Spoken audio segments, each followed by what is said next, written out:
What's going on, Dolphins? It is your boy Dillon, and I am going to be doing my post-game video. I have the little template thing I have made up. It's all ready to go. I am going to make that. I'm going to make it right after this video, but and I actually was going to put this in that video, but I want to leave that as just the post-game analysis video, so I'm going to separate it, because what I want to talk about right now is I want to weigh in on this whole whatever it is, conversation, debate, argument that's going on, particularly on social media about, the Dolphins win streak and people downplaying it and so on and so forth. Obviously, the national media, apparently, from what I've been seeing, is, trashing on the Dolphins for their 7-game win streak. And I want to weigh in on it because, as you know, I'm a very context-oriented person. I'm a nuanced person. And so this is what I think. First and foremost, I think that there is a duality that exists here, and that is that you can both simultaneously enjoy the Dolphins' 7-game win streak and also understand the context with which that 7-game win streak came. And also, keep the full context of the season. So, the next thing, I guess, the next point I want to make is that when it comes to the win streak, and, to tie into what I just said is I am personally, it is, aside from this last game, obviously you guys know that I wasn't really pumped about having, that the game was played considering the circumstances for the Saints. And, today that, 2 days later, they take 12 of their 22 players off of the COVID list, right? So, if the NFL wanted and really cared, and whatever, could find a way, because they definitely anticipate that there are going to be a lot more COVID cases over the next few weeks and into the playoffs, because that's in part why they've changed the protocols as they have, to make the requirements and stuff less stringent, right? For players to come back, and when it comes to their testing negative, et cetera, et cetera. So they expect it, and that's really all they care about, is just making sure that the games go on as scheduled. They don't care if it affects the quality of the game. They don't care about the health and safety. That's a fact. And anybody that tries to argue otherwise is either, ignorant and don't understand how this whole thing works, or they are intentionally blinding themselves because they don't want to see it. But anyway, so aside from that game, though, I am pumped about the 7-game win streak, and especially, the fact that we are in the playoff hunt and we do control our destiny. On Reasons panel, I said the one thing I want for Christmas or whatever from the Dolphins is for them to handle their own business, right? So it is fun, it is exciting, and like my normal Wednesday videos, although I'm doing it tomorrow actually, because this week got shook up a little bit with the Monday night game, but the playoff situation right now, at this point, we are if we win out, we're in. If we don't win out, obviously that'll change, and we'll look at that a little bit more tomorrow, but it is fun. Now, having said that, the issue that I have with, the way a lot of Dolphins fans approach this is, first and foremost, I hate when they look at this 7-game win streak and completely, forget about the first 8 games of the season. Now, when I say that, I don't mean, they completely forget about it as if it, never existed, whatever, but they tune it out. They don't pay attention to it, and they overhype and over jump into the excitement of the 7-game win streak, and they fail to understand or realize or care to fucking acknowledge that, first and foremost, yeah, okay, we're the first team in NFL history to lose 7 games and then also win 7 games, but we lost those 7 games in a row, and it was for a reason, and it was primarily because of Brian Flores and this coaching staff who decided not to employ the defense. And again, for me, there is no excuse. People keep trying to make all these different excuses, but none of it, in my evaluation, holds any water, because they did it all last year. It's been phenomenal through this 7-game win streak, right? They are one of the best defenses in the league over that 7-game win streak. And for example, with the 8 sacks that they got against Ian Book in this absolutely decimated Saints offense, that got them into first in the league with 45 sacks on the season. But if they were employing that defense from Jump Street, I virtually guarantee that they easily would have over 50, if not over 60. And I don't know what a single season record is for sacks, but they could have probably even fucking pushed for that. And again, in those first 8 games, we lost to bad teams like Jacksonville and the Falcons, etc., etc. You know, games that we absolutely should have won. The Vegas game, the Colts game, and obviously things would be a lot different. We would probably be in the #1 seed if we won those games, which we should have. And those games were primarily lost on, well, some of them for sure, a couple of them for sure were lost on defense. And a couple of those games, you know, obviously Brissett was playing at that time. And then when it comes to the offense, obviously Tua has been the difference, the primary difference maker there. Tua and Waddle have basically been the entire offense.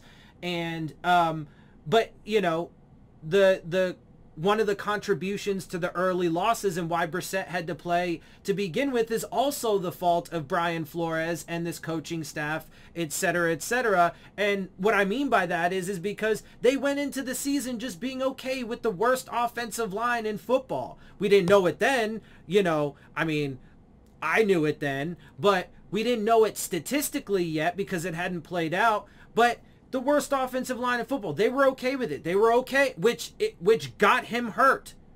It was the offensive line that fractured his ribs, right? And then, you know, no reliable wide receivers, no running game, etc. So that's still on their fault. And part of why I bring this up is because now people on this 7-game win streak, yeah, it's amazing that we're on it and we're in the playoff hunt. But people want to, again, give Brian Flores, like, Coach of the Year awards and shit. But it's his fault that we started 1-7 to begin with. It's his fault that the defense wasn't playing the way it should have been because they weren't calling the right. And I don't want to hear, personally, another one of the excuses is, oh, that, you know, Josh Boyer was the one calling it and Brian Flores eventually took the reins back and shit. No, bro. First of all, even if that's the case, Flores should have never let it get to halfway through the season before he changed things up. But he did it intentionally. And the first 8 games of the season, he said, we're not going to change anything. We're not going to make any wholesale changes. And then somehow, miraculously, mysteriously, after the trade deadline and they couldn't get Deshaun Watson and whatnot, he tells the locker room, hey, we're going to play. And when we're on this, you know, massive spiral, there are fractures in the locker room. He finally tells them, we're going to play and change things and play in an entirely different brand of football. The only thing that changed was the defense. And now they're fucking back to being elite. There is no excuse. And it is his fault that we started off 1-7 and had to dig ourselves out of this hole. Okay? And additionally, having said all that, that's part of it because there is the whole now, you know, Brian Flores deserves Coach of the Year, which I think is absolutely ludicrous.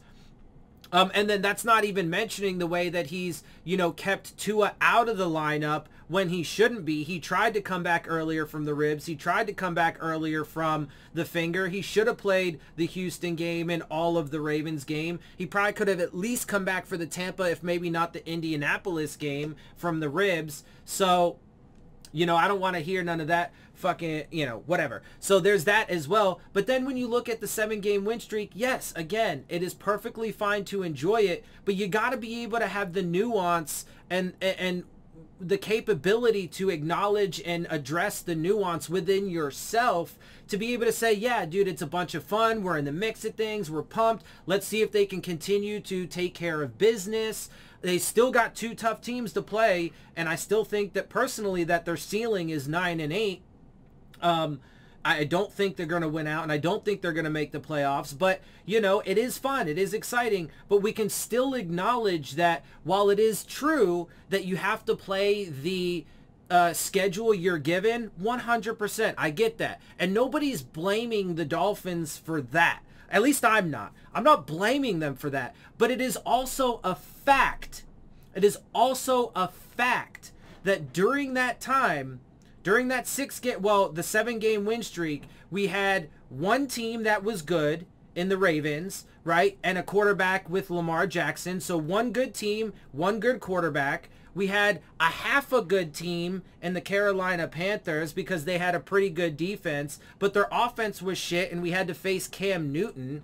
And Christian McCaffrey got hurt in that game and came out, right? So got pretty lucky there and whatever. It is context. It is important context, as a matter of fact, when you're doing a full and proper evaluation. Then you had Mike Glennon with the motherfucking Giants, Zach Wilson with the Jets one time, and Joe Flacco with the Jets the other time.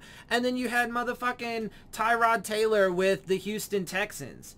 I mean, like, you know, people have these arguments and conversations about quarterbacks and, you know, blah, blah, blah.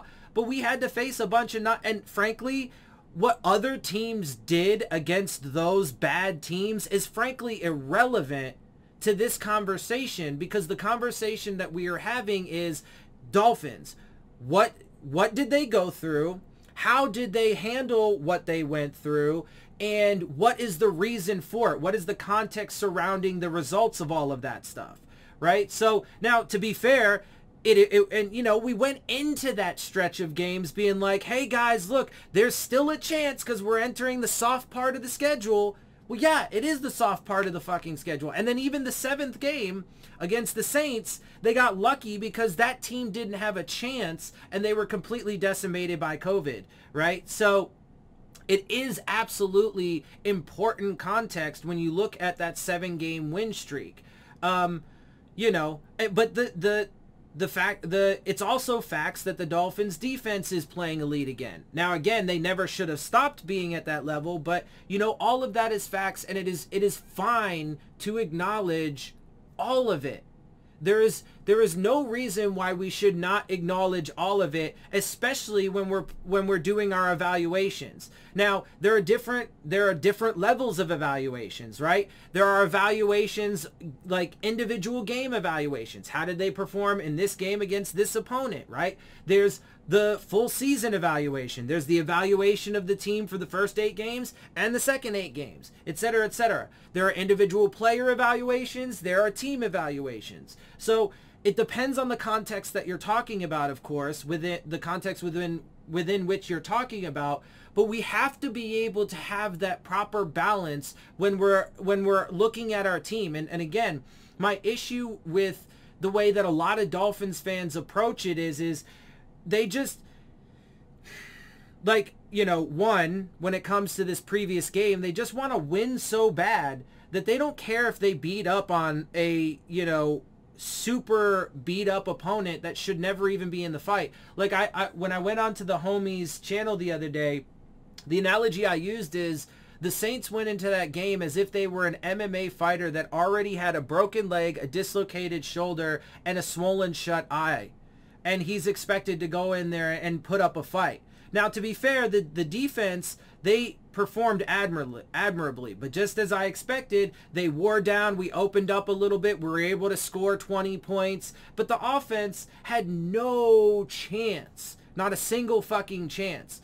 And it was unfair. And so the first issue I have with Dolphins fans' approach is that they will win. They want to win at all costs, no matter, you know, who it hurts and who, you know, and how unfair it is and so on and so forth. And honestly, I'm not that kind of person. That's not how I want to win. I don't want to win by being, you know, a cheater like the Patriots, for example. I don't want to win because now with the other games, though, like the Jets and stuff, those are weak opponents, but there's nothing, you know, that just is what it is. Because like the Jets are rebuilding. They got a rookie head coach and a rookie quarterback. You know, they had a ton of injuries throughout the season.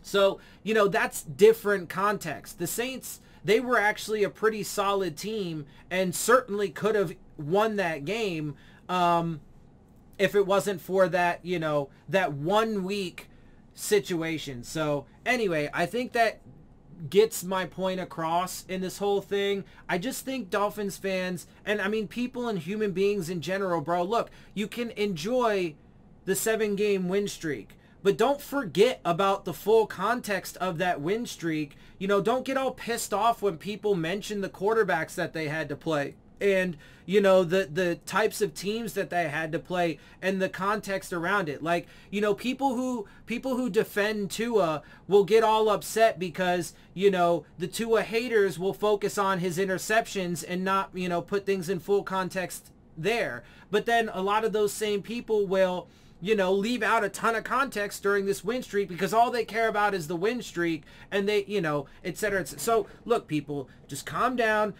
Try and like keep the emotions, like, not, you don't have to keep them completely out of it, because again, you can enjoy the win streak, but you know, when it comes to your evaluations, don't be emotionally based in your evaluations. Be context based, data based, be, you know, logic, reason based, right? Like, that's how I see it. That's how I feel about it. And so, yeah, I just wanted to kind of weigh in. Like I said, I am about to do my actual post-game analysis video now for the Saints game. So check that out after this. Before I get out of here, make sure you check out the Rave On Sports App, the new fan-driven sports app for all of your sports, whether it be basketball, baseball, football, college, whatever you like. They got it, and they are looking to enhance your game day experience with live play-by-play coverage, live chats with other fans and content creators like myself, as well as giving you an arena to debate or debate or dispute the terrible officiating that we seem to see year in and year out. So look for that in the description box, the links to that. And with that, I'm gonna get out of here. I hope you guys appreciate my perspective. If you do, make sure you hit the subscribe button, make sure you hit the like button, make sure you hit the bell if you want to get the alerts. Share my channel and videos with your friends and family. Leave your questions, comments, and concerns down in the comments section. And of course, as always, follow me on Twitter at DillonTartaro, as well as on Instagram at Dolphins_with_Dillon. And with that, I am out. I'll see y'all soon. Fins up.